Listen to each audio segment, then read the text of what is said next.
Doctor साहब, petroleum मसनूआत की कीमतें बढ़ गई हैं। वैसे तो उसूल ये है कि जो इंटरनेशनल मार्केट है उसमें कीमत फ्लैक्चुएट होती है, तो यहाँ भी रद्दोबदल होता है, लेकिन आलमी मार्केट में कोई इतना ज़्यादा इजाफा तो हुआ नहीं, लेकिन यहाँ बढ़ गई। क्या ये 300 तक सिलसिला रुक जाएगा फ़ी लीटर या बढ़ेंगी मज़ीद भी? सो फैसल साहब, good to be on your programme. पहली बात तो यह है कि पाकिस्तान में जो इंटरनेशनल कीमतों का रद्दोबदल है उसका जो असर है वो ज़्यादा इसलिए आता है कि पाकिस्तान का जो रुपया है वो कमज़ोर हो रहा होता है। और अगर पाकिस्तान के रुपए को आप देखें तो पिछले 15 दिन में, जिसमें ये तब्दीली आपको 17 और 20 रुपए की पेट्रोल और डीजल में दिखाई दी है, उसमें एक खातिर खा कमज़ोरी जो है वो आई है। उसकी वजह से जो इंटरनेशनल कीमत थी वो अगर $4-5 ही बढ़ी है पर हमारा रुपया भी कमज़ोर हुआ है तो आपको इफेक्ट ज़्यादा दिखाई दे रहा है। इंटरनेशनल कीमत इस वक्त $85 की है तकरीबन WTI ब्रेंट की जब मैं देखता हूँ, और पाकिस्तान का जो रुपया है वो पिछले 2 दिन में अगर 7.5 रुपया कमज़ोर हुआ है, तो आने वाले दिनों में जो इस वक्त 14 डेज नेक्स्ट हैं, जो जाकर जब 1 सितंबर को नई कीमत आपके सामने दिखाई देगी, तो ऑब्वियसली ये जो प्रेशर है ये कंटिन्यू ही करेगा अभी भी। पाकिस्तान को आज भी अपने जो कलीदी फैसले हैं वो करने हैं। IMF के प्रोग्राम को बहुत ही मुतहर्रिक होकर चलाना है। जुलाई के जो फिगर्स हैं, आपने चूंकि रुपए की बात की तो मैं आपके सामने 2 फिगर्स रखता हूं, आप मुझसे बेहतर समझ जाएंगे कि क्यों इस वक्त रुपए की कमजोरी दिखाई दे रही है। सबसे बढ़ के एक्सपोर्ट्स 9% गिरी हैं जुलाई में, जो हमारी रेमिटेंसेज हैं वो 19% गिरी हैं जुलाई कंपेयर टू लास्ट जुलाई। अगर ये दोनों नीचे जा रही होंगी तो ये तो आपकी अर्नर्स हैं डॉलर्स की, तो आपका मतलब है कि डॉलर्स कम आ रहे हैं मुल्क में। तीसरी ये बात है कि हमारा एक्सचेंज रेट जो इंटर बैंक का है वो एक तरह से पेग हुआ है इस वक्त ओपन मार्केट रेट से। हमने IMF से ये तय किया हुआ है कि अगर ओपन मार्केट बढ़ेगा और 1.25% से ज़्यादा का फ़र्क आएगा तो हम अपने जो एक्सचेंज रेट है इंटर बैंक की जो मार्केट का है उसको भी तब्दील करके उसके करीब ले जाएंगे। ओपन मार्केट में इस वक्त ऑफ कोर्स प्रेशर क्यों है? इसलिए कि स्टोर ऑफ वैल्यू बना हुआ है डॉलर में इस वक्त बहुत सी इंपोर्ट हो रही है जो हमने उठाई हुई है from the inter bank market, और कोई भी ये इस वक्त डॉलर की सेलिंग नहीं करना चाहता बिकॉज सब ये समझते हैं कि ये प्रेशर कंटिन्यू करेगा। और आखिरी बात ये करूंगा रुपए और डॉलर की, उसके बारे में कि सबसे बड़ी बात यह है कि आपके फंडामेंटल्स ऑफ द इकोनॉमी जो मैंने एक्सपोर्ट के रखे हैं आपके सामने, रेमिटेंसेस के रखे हैं, पाकिस्तान की पैदावारी सलाहियत की तरफ देखिए। जब आप इन चीज़ों को देखते हैं तो पाकिस्तान के वीक फंडामेंटल्स हैं। स्टेट बैंक के ज़खायर $8 अरब पे हैं, कम्प्लीटली बोरोड हैं। एक नेट इंटरनेशनल रिजर्व्स होते हैं, यानी कि 12 माह के पेमेंट्स निकाल कर, वो हाईली नेगेटिव हैं पाकिस्तान के। IMF प्रोग्राम पे डिपेंडेंट हैं आप, रेटिंग में आप कहीं नीचे हैं। शरह नमू जो है वो 2-2.5% से ऊपर जाने की उम्मीद नहीं है। एक आखिरी फिगर रखता हूं, पाकिस्तान का पिछले साल का एक डेटा अभी मेरे सामने कल रात ही आया, PBS ने दिया। वो ये था कि जो हमारी मैन्युफैक्चरिंग है वो 10% सुकड़ गई है, यानी कि अगर वो 100 रुपए की चीज़ें बनाती थी तो सारे कलीदी सेक्टर्स जो हैं, cotton, textile, iron and steel, furniture, सब सुकड़ गए हैं और अब हमने 90 रुपए की चीज़ें बनवाई, यानी कि 10% जो हमारी LSMI आउटपुट है मुल्क की वो सुकड़ गई है। फ्लड्स का अपना इम्पैक्ट चल रहा है। Pakistan economy is in a serious distress. मैं यही उम्मीद करता हूँ कि केयर टेकर्स किसी प्लान के साथ आ रहे हैं, IMF को हैंडल कर पाएंगे, पाकिस्तान की जो बाकी चीज़ें आपके सामने रखी हैं उनको आगे लेके जाएंगे, वरना डिफिकल्टी बढ़ती चली जाएगी। इरशाद साहब, डॉक्टर साहब दो बातें फरमाइए। नंबर 1, ये तो हम समझ सकते हैं कि हमारी जो एक्सपोर्ट हैं वो इसलिए कम हो रही हैं कि हमारे यहाँ बिजली के जो रेट हैं, बाकी जो मामलात हैं उसकी वजह से ज़ाहिर बात है मार्केट में हम कम्पीट ही नहीं कर पा रहे। लेकिन रेमिटेंसेस में कमी की क्या वजह है? वो तो आदमी एतमाद है हुकूमत पर, हुक्मरानों पर या हमारे सिस्टम पर। लोग पैसा क्यों भेजना बंद हो गए बाहर से या कम कर दिया उन्होंने? इरशाद साहब, बहुत अच्छा सवाल आपने पूछा। पाकिस्तान में अप्रैल 2022 को $3 अरब के करीब की रेमिटेंस आई। इस माह जो जुलाई खत्म हुआ है $2 अरब के करीब की रेमिटेंस आई। अब पिछले 12 माह में मेरा ये ख्याल है कि रेमिटेंस कम से कम $3-4 अरब पाकिस्तान में आई है, पर वो आई है इनफॉर्मल चैनल से। इरशाद साहब, इसकी कलीदी वजह यह है कि जब हमने अपने एक्सचेंज रेट को रोका और वो 285, 284, 283, 287 था, तो एक ओपन मार्केट में जो रुपया था वो 10, 12, 15 रुपए महंगा बिक रहा था। तो अगर डॉलर पे आपको 10, 12, 15 ज़्यादा मिल रहे हों, आप $1,000 भी बेचिए तो 12 से 14,000 रुपए ज़्यादा मिल रहे हों, तो लोगों ने तरजीह दी कि वो एक्सचेंज कंपनीज के थ्रू पैसे भेजें। वो फॉर्मल बैंकिंग चैनल्स की बजाय ये जो हवाला और हुंडी है इसको इस्तेमाल किया उन्होंने, और उसमें एक तीसरी मार्केट क्रिएट हुई। वो मार्केट थी जो एक्सचेंज कंपनी से भी बाहर ऑपरेट कर रही थी। वो ऐसी मार्केट थी जिसमें आपका आईडी कार्ड नहीं मांगा जाता था, आपसे आपका नो योर कस्टमर नहीं होता था, और उसका रेट इससे भी ज़्यादा था।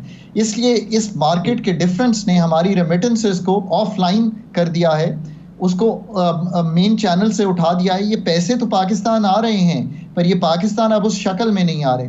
और दूसरी ये बात है, ये भी याद रखिए कि अब एक घर जिसमें $1,000 भेजने थे, उसको अगर 2.5 लाख की बजाय 3,10,000 या 3,08,000 आज मिल रहे हों, तो हो सकता है वो $950 भेज दे आपको और उसका काम उसी में हो जाए। सो ये सब वो वजूहात थी जिनकी वजह से हमारी रेमिटेंसेस हर्ट हुई हैं।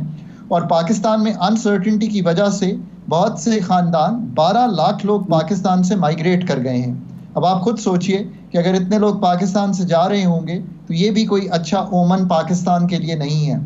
पाकिस्तान को कलीदी फैसले करने हैं कि पाकिस्तान ने क्या पाकिस्तान की जो फंडामेंटल्स हैं, PIA को रखना है, इलेक्ट्रिसिटी को ठीक करना है, एग्रीकल्चर को ठीक करना है, मतलब ये सब काम करने बहुत मेहनत तलब काम है। मैं कोई केयर टेकर से नहीं उम्मीद रखता कि वो ये काम कर सकते हैं, बट आने वाली हुकूमत से ज़रूर उम्मीद रखता हूँ। बट केयर टेकर्स एक प्रोफेशनल टीम के साथ आ रहे होंगे।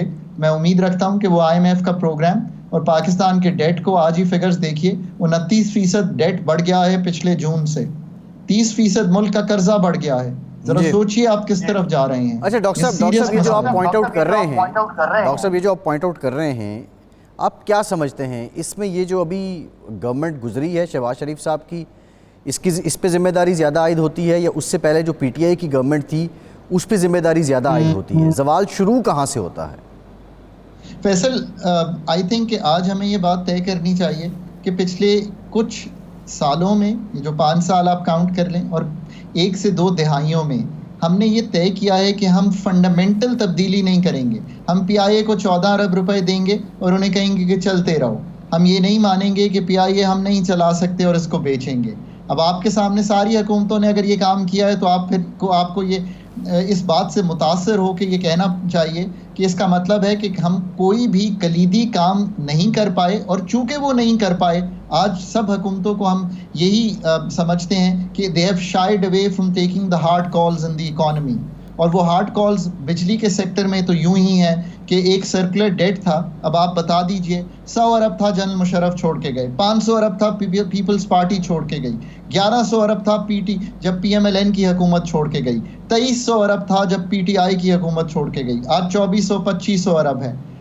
क्या तय किया आपने? तय ये किया कि कोई भी इंसान, कोई भी पार्टी, कोई भी हुकूमत फंडामेंटल कॉल्स नहीं की इलेक्ट्रिसिटी पे, इलेक्ट्रिसिटी सेक्टर को उसी तरह चलाते रहे, और इसकी वजह से सवाए कीमत बढ़ाने से हम कोई भी कलीदी फैसला नहीं कर पाए। तो हम आज यहाँ पे खड़े हुए हैं कि गैस का सेक्टर का डेट जो 3-4 साल पहले सिफर था, आज 1600 से 1700 अरब पर चला गया है। मेरे लिए ये नंबर्स तशवीशनाक भी हैं और अब उस हद तक चले गए हैं कि ये पाकिस्तान की इकॉनमी को आने वाले सालों में अनटेनेबल बना रहे हैं। खुदारा ये फैसला कीजिए कि कोई सिल्वर बुलेट नहीं है, पाकिस्तान की रिपेयर का फंडामेंटल काम शुरू कीजिए। मुझे उम्मीद है कि कुछ बलूचिस्तान में जो रकम आ रही है बाहर से, उससे कुछ तकवीत मिलेगी। पाकिस्तान की FDI $1.5 अरब पे पिछले साल आ गई है, ये $2.25 अरब ही हुआ करती थी। अब उसको $7-8 अरब पे ज़रूर बिल्ड कीजिए, उससे कुछ तकवीत मिलेगी। पर पाकिस्तान के जो मसाइल हमने अभी आपके सामने रखे हैं, इन पर काम शुरू कीजिए। डॉक्टर साहब ये फरमाएं कि एक हुकूमत आ गई है जो निगरान हुकूमत है, कहा यह जा रहा है कि ये मईशत को बेहतर करेगी और फिर इंतखाबात होंगे। क्या एक निगरान हुकूमत जिसको अवाम की तायद और हिमायत उस तरह से हासिल नहीं है, वो इलेक्टेड गवर्नमेंट नहीं है, वो कोई ऐसे फैसले बुनियादी नोयत के कर सकती है जिसकी वजह से मईशत भी बेहतर हो और अवाम के अंदर इज़्तिराब इश्तिआल भी पैदा ना हो, मुल्क के जो सियासी हमारा मंजरनामा है वो भी डिस्टर्ब ना हो। क्या इस हुकूमत की ये अहलियत नज़र आती है? इरशाद साहब, पहले तो ये आपके सामने रखूंगा कि ये केयर टेकर स्लाइटली डिफरेंट है from the old care takers, क्योंकि मैंने ओल्ड केयर टेकर्स के साथ दो के साथ काम किया है, तो मुझे मालूम है कि वो सवाए डे टू डे फंक्शंस आगे नहीं मूव करते। इनको एम्पावर किया है आपके कॉन्स्टिट्यूशन ने कि वो 4 एरियाज में काम कर सकते हैं, बट वर्ड एक ऐड किया गया है बड़ा इंपॉर्टेंट। वो वर्ड फैसल साहब ये है कि ऑन गोइंग प्रोजेक्ट्स पे ही वो IMF के साथ, वर्ल्ड बैंक के साथ काम कर सकते हैं, ऑन गोइंग प्राइवेटाइजेशंस को आगे बढ़ा सकते हैं, on going private public partnerships को बढ़ा सकते हैं, कतर या किसी और मुल्क में जाकर कोई एसेट इंटर गवर्नमेंटल ट्रांजैक्शन से बेच सकते हैं। तो मैं ये समझता हूँ कि जिस तरह मैंने जिक्र किया कि इस वक्त एस्टैब्लिशमेंट की ख्वाहिश है, सऊदी अरेबिया की ख्वाहिश है, मिडल ईस्ट की ख्वाहिश है, चाइना की ख्वाहिश है CPEC 2 के अंडर कुछ रकम दी जाए, तो हो सकता है कि अगले कुछ माह में कुछ उधर आपको केयर टेकर्स जाकर काम करते दिखाई दें। बट ये याद रखिए कि ये टेन्योर भी ज़्यादा है, ये 3 माह से ज़्यादा टेन्योर के केयर टेकर्स हैं, सो थोड़ा सा ज़्यादा काम करेंगे। पर अगर आप ये समझते हैं कि ये कोई कलीदी फ़ैसला करके मुल्क की जो इकनॉमिक निज़ाम है जिसकी तब्दीली ज़रूरी है वो कर पाएंगे, मेरा नहीं ख्याल। दूसरी बात यह है, आपने बड़ा अच्छी बात की, आपका ख्याल है कि अगर पॉलिटिशियंस को हम ये कहते रहे हैं कि आप तैयारी करके आइए और ये काम आगे लेके चलिए, तो आप ये समझते हैं जिनको आज तक आप नहीं बता सकते कि कल केयर टेकर काबीना क्या होगी, तो वो केयर टेकर काबीना इस वक्त बैठ कर ये तैयारी कर रही होगी कि IMF प्रोग्राम के 30 सितंबर के जो टारगेट्स हैं वो मुझे किस तरह मीट करने हैं, पाकिस्तान की डेट रीप्रोफाइलिंग मुझे किस तरह करनी है, मुझे पाकिस्तान का नया IMF का प्रोग्राम किस तरह लिखना है। So we should have a reasonable expectation from the caretakers if they are smart men and women who take over. तो अल्लाह करे कि वो IMF के प्रोग्राम को तकवीत दें।